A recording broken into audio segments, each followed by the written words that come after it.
بسم اللہ الرحمن الرحیم۔ رات کے 12 بجے کا وقت تھا۔ آج بھی میں اپنے شوہر کی منت کر رہی تھی، خدا کے واسطے آپ مجھے اکیلے چھوڑ کر مت جائیں، میرا دم گھٹتا ہے اس گھر میں، یہ بڑا سا محل مجھے اس کی دیوار ڈراتی ہیں، آپ مت جائیں۔ میرے شوہر نے مجھے تسلی دی، کہنے لگے کہ کچھ بھی نہیں ہوگا، بس چند گھنٹوں کی بات ہے، میں واپس آ جاؤں گا۔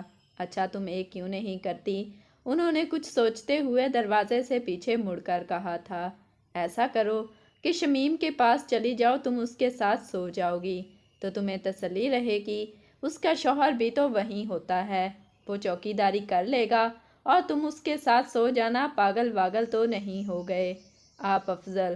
میں نے ان کی طرف خفا ہو کر دیکھتے ہوئے کہا، میں ایک نوکرانی کے سرونٹ کوارٹر میں جا کر سوؤں گی، ایسی بات نہیں ہے، اور شمیم کون سا کوئی خاندانی نوکرانی ہے، اس بیچاری کو بھی تو حالات نے مجبور کیا ہے، ورنہ تمہیں کیا لگتا ہے کہ وہ ہماری نوکری کرتی؟ نہ جانے کیوں میرے شوہر افضل کو شروع سے ہی شمیم سے بہت ہمدردی تھی، وہ جب بھی بات کرتے ہمیشہ اس کی حمایت کرتے تھے، مجھے ان کا یہ رویہ بالکل پسند نہیں تھا۔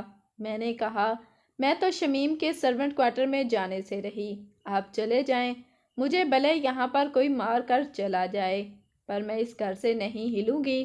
وہ بھی میری بات پر کندھے اچکاتے ہوئے وہاں سے نکل گئے، لیکن تھوڑی ہی دیر گزری تھی کہ مجھے لگا جیسے میرے کمرے کی کھڑکی کے پاس کوئی کھڑا ہے۔ مجھے بہت خوف محسوس ہو رہا تھا، میرے کمرے کی کھڑکی ویسے بھی گھر کے لان کی طرف کھلتی تھی اور وہاں سے دیوار بھی اتنی اونچی نہیں تھی۔ اکثر میں نے کہانیوں میں پڑھا تھا کہ رات کے وقت چور ڈاکو گھر کی پچھلی سمت سے گھر میں داخل ہوتے ہیں، کھڑکی کے ذریعے کمرے میں کود جاتے ہیں، بس یہی سوچ مجھے ڈرا رہی تھی، اس لیے میں اٹھ کر اپنے بستر پر ہی بیٹھ گئی تھی۔ مجھے ایسا لگا کہ میں اپنے شوہر کی بات مان لیتی تو اچھا ہوتا، دل میں ڈر بھی تھا کہ ابھی اگر سرونٹ کوارٹر کا دروازہ بند ہوا تو میں کہاں جاؤں گی؟ میں شمیم کو اپنے کمرے میں بھی نہیں سلا سکتی تھی۔ سچ پوچھے تو مجھے شمیم کی خوبصورتی سے ڈر لگتا تھا، اس کی نئی نئی شادی ہوئی تھی، شوہر اتنا خوش شکل نہیں تھا، پر شمیم خود بلا کی خوبصورت تھی، اسے دیکھ کر کسی بھی مرد کا ایمان پھسل سکتا تھا۔ میں نے اس وجہ سے اسے اپنے کمرے میں نہیں لایا، میں چاہتی تھی کہ میرا شوہر بھی یہ بات جان لے کہ وہ بار بار مجھ سے یہ کہتا، تم جا کر شمیم کے پاس سو جایا کرو۔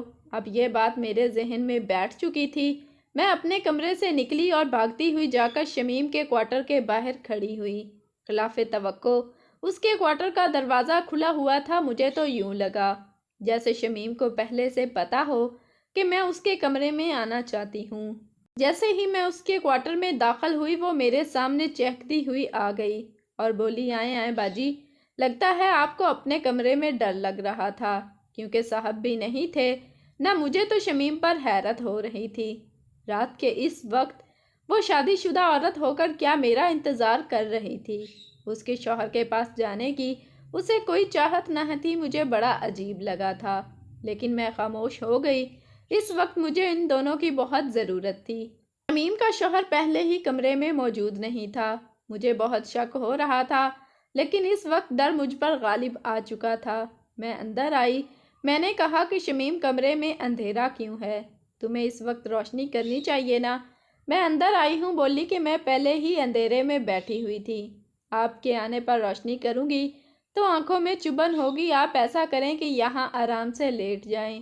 شمیم نے بڑی اپنائیت سے مجھے کہا تھا، خیر چاہ نہ چاہ میں اس کے گندے میلے بستر پر بیٹھ گئی، مجھے نیند کہاں آنی تھی، میں بستر کے ساتھ ٹیک لگا کر بیٹھی ہوئی تھی۔ سرونٹ کوارٹر میں عموماً کوئی خطرہ نہیں ہوتا، چور ڈاکو آئیں بھی تو وہ گھر کی در و دیوار کو پھیلان کر آتے ہیں، سرونٹ کوارٹر میں لوٹنے کے لیے کچھ نہیں ہوتا، یوں اگر کسی عورت کو اپنی عزت بچانا ہو تو وہ سرونٹ کوارٹر میں ہی پناہ لے لے۔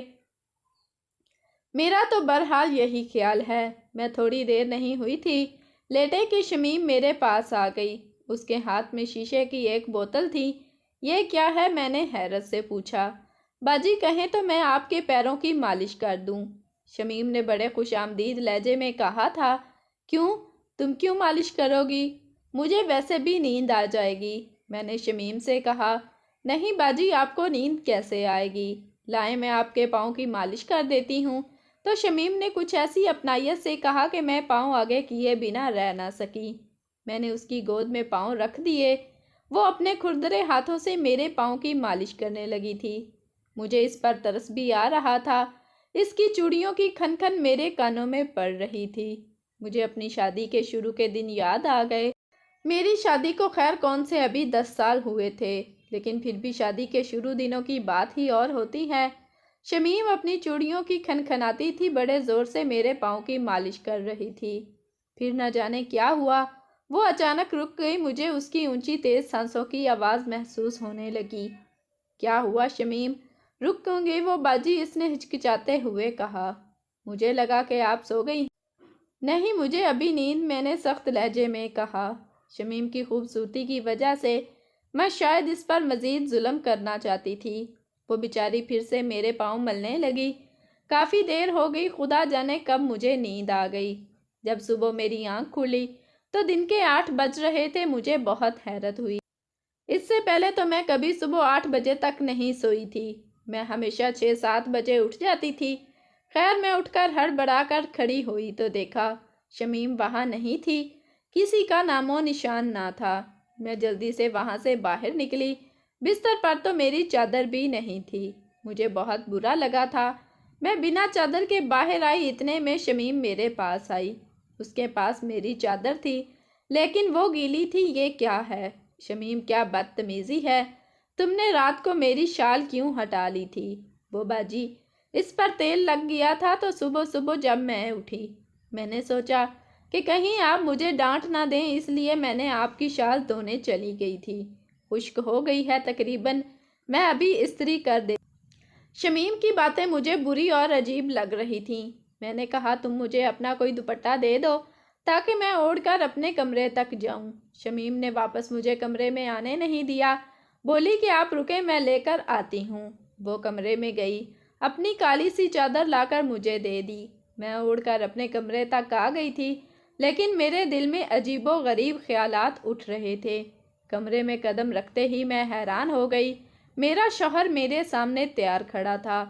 ایسے لگ رہا تھا جیسے کہ وہ نائٹ ڈیوٹی پر نہیں بلکہ کسی مارننگ شو میں گیا ہو۔ اتنی تیاری دیکھ کر میں حیران ہو گئی۔ تبھی میں نے پوچھا کیا ہوا ہے افضل؟ لگتا ہے کہ آپ نائٹ ڈیوٹی پر نہیں گئے تھے۔ میری بات سن کر وہ ہنس پڑے اور بولے میری چھوڑو، تم یہ سناؤ کہ تمہیں شمیم کے کوارٹر میں نیند کیسے آئی؟ تمہیں اچھا لگا وہاں پر وقت گزار کر؟ شوہر کا انداز عجیب سا تھا، جیسے وہ مجھ پر طنز کر رہے ہوں۔ نہیں، اچھا یا برا لگنے والی تو کوئی بات نہیں تھی۔ بڑی مشکل سے میں نے رات گزاری۔ مجھے تو آپ کی یاد آ رہی تھی اور ڈر بھی بہت لگ رہا تھا۔ شوہر گھر نہ ہو تو عورت کب خوش ہوتی ہے، لیکن مجھے تو ایسا نہیں معلوم ہوتا۔ انہوں نے مجھے بغور دیکھتے ہوئے کہا تھا، لگتا ہے کہ شمیم کے کوارٹر میں تمہیں بہت اچھی نیند آئی اور تم بہت خوش ہو۔ انہوں نے ایک ایک لفظ چھپاتے ہوئے کہا، آپ کا کیا مطلب ہے؟ آپ نے ہی مجھے کہا تھا کہ شمیم کے کوارٹر میں جا کر سو جاؤ۔ تبھی ان کا یہ زوردار کہکا بلند ہوا۔ ہاں ہاں، میں نے ہی کہا تھا۔ ارے مذاق کر رہا ہوں۔ تم تو برا مان گئی۔ چلو میں جا کر اپنے کپڑے تبدیل کر لوں، پھر بات کرتے ہیں۔ مجھے ان کا انتظار تھا۔ جب وہ واپس آئے تو ان کی آنکھوں میں نیند تھی۔ مجھے لگا جیسے وہ مجھ سے بات نہ کرنا چاہتے ہوں، مجھ سے نظریں چرا رہے تھے۔ واپس آ کر فوراً بستر پر لیٹ گئے اور بولے سنو، مجھے نیند آ رہی ہے۔ تم تو ویسے بھی شمیم کے کمرے میں جا کر سو گئی تھی، اب تمہیں میری ضرورت کہاں ہے؟ لگتا ہے تم نے شمیم سے اچھی خاصی دوستی بھی کر لی ہوگی۔ بھائی شمیم ہے ہی ایسی، اس نے تو ہماری اماں کو بھی اپنا دیوانہ بنا لیا تھا۔ اللہ بھلا کرے ان کا، جنہوں نے مجھے شمیم جیسی خدمتگار نوکرانی دی، جس نے میری بیوی کو بھی مطمئن کر دیا، ورنہ میں کہاں جاتا۔ بھائی آج کل کے مردوں کو بیوی سے زیادہ اچھی نوکرانی لانے کی ضرورت ہوتی ہے تاکہ وہ ان کی بیوی کو مطمئن کر سکے۔ بیوی تو اچھی ہو یا بری، اس کے ساتھ گزارا کرنا پڑتا ہے۔ مجھے فضل کڑوی کسیلی باتیں سمجھ نہ آ رہی تھیں۔ میں نے کہا آپ سو جائیں، اور وہ آنکھیں موند کر لیٹ گئے۔ میں جانتی تھی کہ وہ بھی مجھ سے نظریں چرا رہے تھے، پر اصل معاملہ میں نہیں جانتی تھی۔ تقریباً 2 بجے میرے شوہر کی آنکھ کھلی مجھ سے کہنے لگے کہ مجھے کچھ کھانا بنا دو، بہت زوروں کی بھوک لگ رہی ہے۔ میں نے رات پر کچھ نہیں کھایا، بہت زیادہ کام میں مصروف تھا۔ میں اپنے شوہر کے لیے پہلے ہی حلیم بنا چکی تھی۔ میں نے لا کر ٹیبل پر رکھا، لیکن میں نے دیکھا تو افضل وہاں پر نہیں تھے۔ مجھے ان کی فکر ہونے لگی۔ میں نے جا کر غسل خانے میں دیکھا پر وہ وہاں نظر نہ آئے۔ میں چھت پر وہاں بھی نہیں تھے۔ حیران ہونے لگی کہ تھوڑی سی دیر میں افضل کمرے سے آخر کہاں چلے گئے۔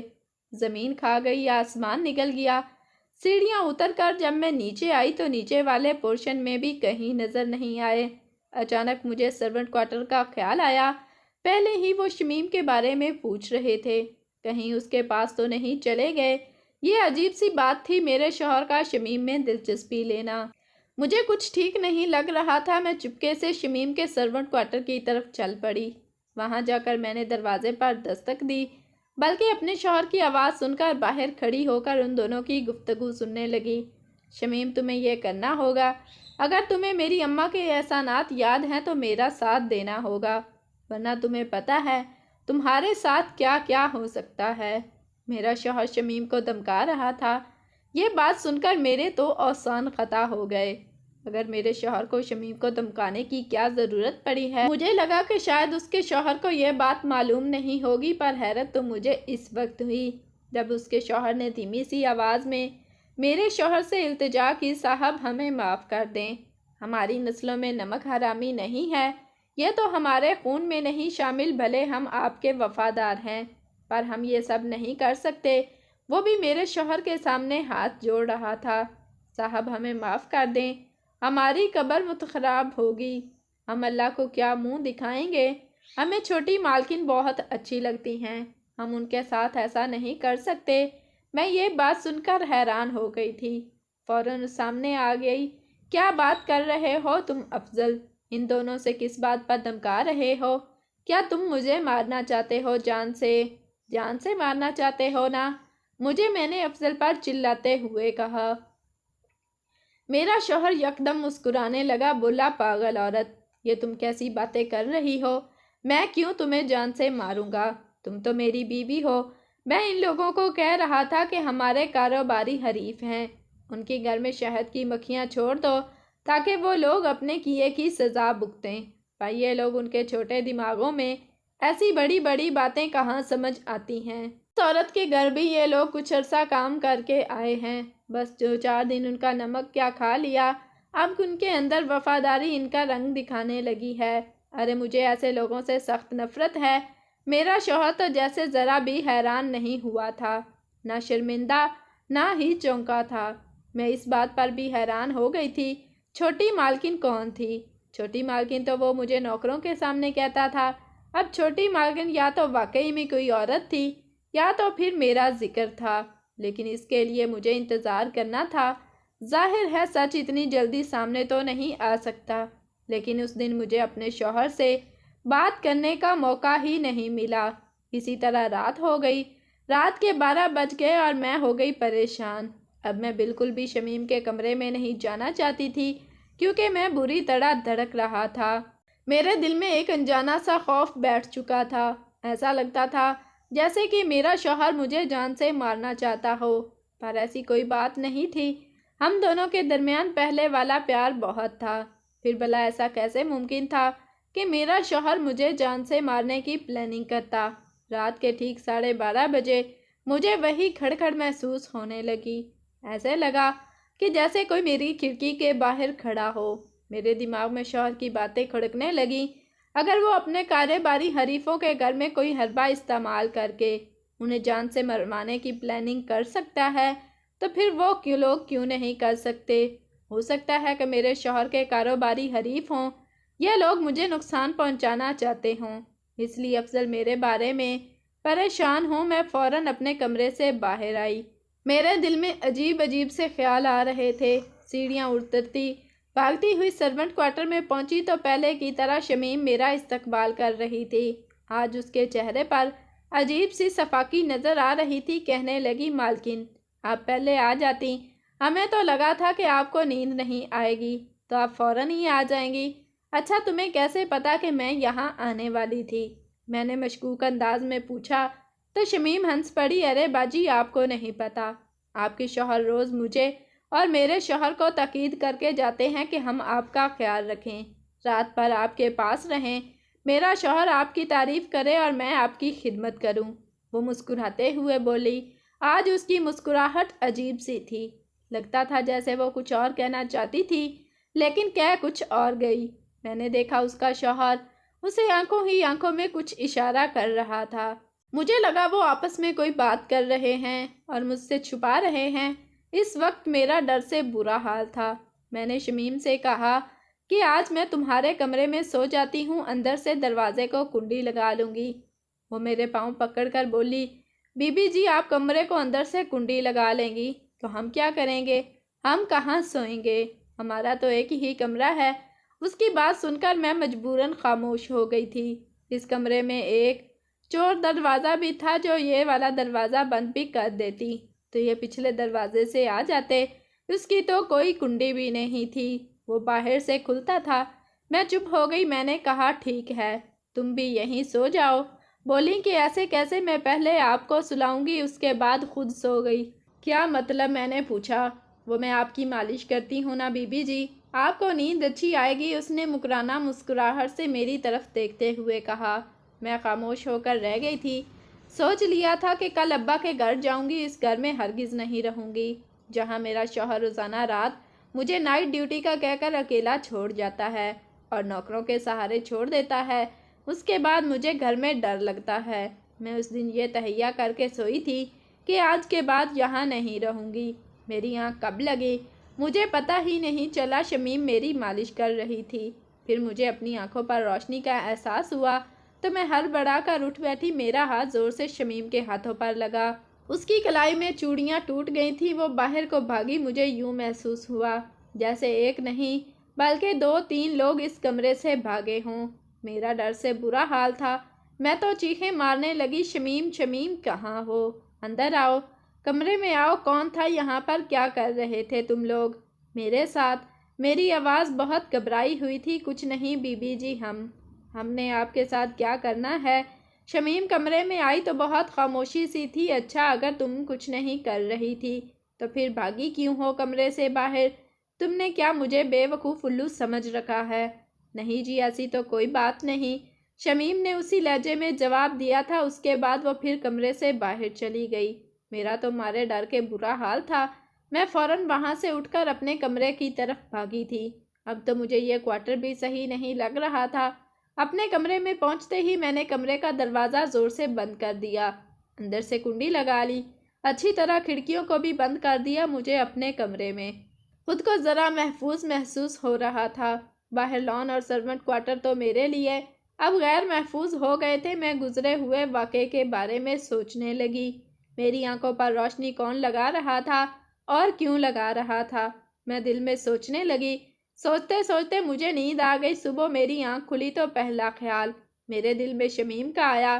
میں اٹھی، ابھی تک میرا شوہر گھر نہیں آیا تھا۔ سیدھا میں شمیم کے کوارٹر میں پہنچی تو میں نے دیکھا شمیم تو وہاں نہیں تھی، البتہ اس کا شوہر بشیر سامنے ہی بیٹھا تھا۔ بشیر کی کلائی پر نظر پڑتے ہی میرے ذہن کو دھچکا سا لگا۔ اس کی کلائی پر ہلکا سا نشان تھا جیسے ٹوٹی ہوئی چوڑی سے لگتا ہے۔ نشان مجھے بہت عجیب لگا۔ میں نے اس سے پوچھا کہ تمہیں یہ نشان کیسے لگا؟ وہ ایک دم سے اپنی کلائی چھپانے لگا، بولا کہ بی بی جی مجھے معاف کر دیں، میں آپ کے ساتھ کبھی برا نہیں کیا۔ وہ یہ نشان تو اس کے یہ کہتے کہتے زبان رک گئی۔ مجھے لگا جیسے جو میں سوچ رہی تھی وہ بالکل صحیح تھا۔ سچ سچ بتاؤ، تم لوگوں نے میرے ساتھ کیا کیا ہے؟ میں رونے پر آ گئی۔ وہ اٹھ کر کھڑا ہو گیا۔ مجھے معاف کر دیں بی بی جی، ایسا کچھ بھی نہیں جیسا آپ سوچ رہی ہیں۔ وہ اصل میں رات کو میں کمرے میں آیا تھا، لیکن میں شمیم کو لینے آیا تھا۔ وہ آج کل آپ کی بہت خدمت کرتی ہے نا، آپ کو تو پتہ ہے ہماری نئی نئی شادی ہوئی ہے۔ میرا تو شمیم کے ساتھ وقت ہی نہیں گزر پاتا۔ وہ ہر وقت آپ کے کام میں مصروف رہتی ہے اور میں دن کو چوکی داری کرتا ہوں، رات کو تھوڑا بہت وقت ملتا ہے ساتھ گزارنے کا، وہ بھی آپ کی خدمت میں گزارتی ہے۔ کیونکہ کہتے کہتے چپ کیوں ہو گئے ہو؟ میں نے پوچھا۔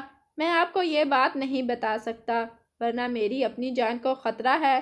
میں اس کی بات سن کر خود بھی ڈر گئی تھی۔ کیا بات ہے؟ مجھے بتاؤ، میں کسی کو نہیں بتاؤں گی۔ میری بات سن کر اس نے جو مجھے بات بتائی، میرے تو قدموں تلے زمین نکل گئی۔ سوچ بھی نہیں سکتی تھی کہ میرا شوہر اتنا گھٹیا اور نیچ نکلے گا۔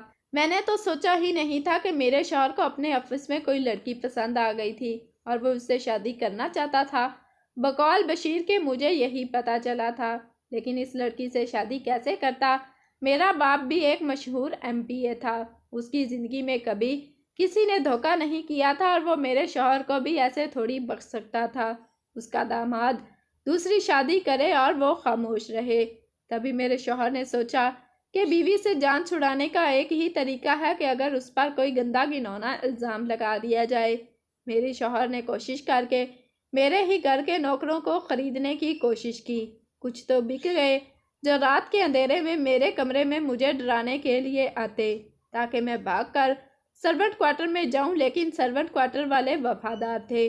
یہ بھی میرے ابا کے پرانے ملازم تھے، اسی لیے ان لوگوں نے ابا سے وفاداری کا بھرپور ثبوت دیا۔ یہ نہیں کہ ابا کو جا کر بتا دیا، لیکن میرا شوہر کیا چاہتا ہے بلکہ وہ اسے دل ہی دل میں انکار کرتے رہے، اس کے منصوبے میں شامل نہیں ہوئے۔ میرے شوہر نے انہیں حکم دیا تھا بلکہ مجبور کیا تھا کہ وہ بے ہوشی میں میری کوئی ویڈیو بنا کر انٹرنیٹ پر ڈال دیں تاکہ میرا باپ خود بخود اپنا سر جھکا لے اور پھر اسے دوسری شادی کرنے پر کوئی روکنے ٹوکنے والا نہ ہو۔ اپنے شوہر کا یہ گھنونا منصوبہ سن کر میرے تو قدموں تلے زمین نکل گئی۔ میں فوراً اپنے ابا کے پاس گئی، انہیں ساری حقیقت بتائی اور صاف کہہ دیا، ابا اگر وہ میرے ساتھ نہیں رہنا چاہتا تو میں کیوں زور زبردستی ان کی زندگی میں رہوں؟ خدا کے لیے مجھے اس شخص سے علیحدہ ہونے کی اجازت دے دیں۔ ابا نے میری آنکھ میں آنسو دیکھے تو وہ بھی رہ نہ سکے۔ انہوں نے مجھ سے وعدہ کیا کہ میرے شوہر کو سبق سکھائیں گے۔ اس کے بعد مجھے طلاق ہو گئی کیونکہ میرا شوہر واقعی میرے ساتھ نہیں رہنا چاہتا تھا۔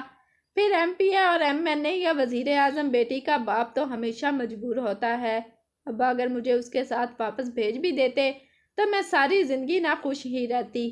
اس لیے علیحدگی کا فیصلہ لے لیا اور میں اپنے ابا کے گھر رہنے لگی۔ آج تک میرے دل میں کوئی اور نہیں سما پایا، حالانکہ وہ ہرجائی تھا، بے وفا تھا، مگر پھر بھی میرے دل میں رہتا ہے۔ آپ سب سے درخواست ہے کہ میرے لیے دعا کریں تاکہ میں زندگی میں آگے بڑھ سکوں اور اپنے ابا اور اللہ کی نظر میں سرخرو ہو سکوں۔ جزاک اللہ۔